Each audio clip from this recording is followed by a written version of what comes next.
Good afternoon, you're cooking with Dima, and today's recipe is a simple tuna melt. You're going to need 2 tablespoons of mayonnaise or Miracle Whip, a can of tuna, 2 cheese slices for both sandwiches, a tablespoon of Dijon mustard, salt and pepper to taste, and butter. What we're going to do is, and we're going to need the bread also to make this recipe, so here's the bread. We're going to take and we're going to butter the bread.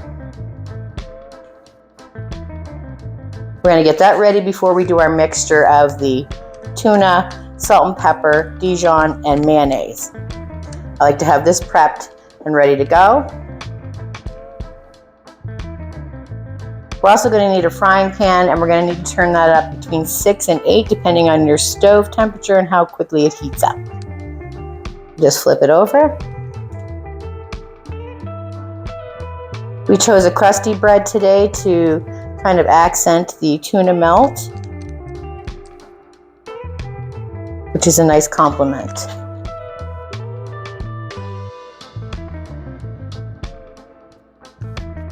Once our bread is buttered on the frying side of each slice, we're just going to go ahead and flip it over. We're just going to set it over to the side with our butter, and we're going to go ahead and open our tuna.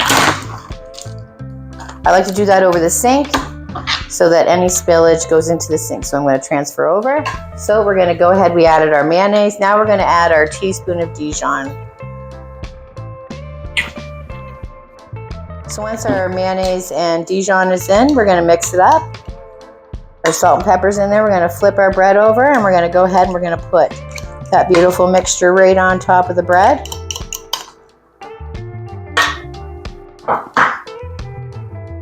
Go ahead there. And then we're going to add our cheese slice.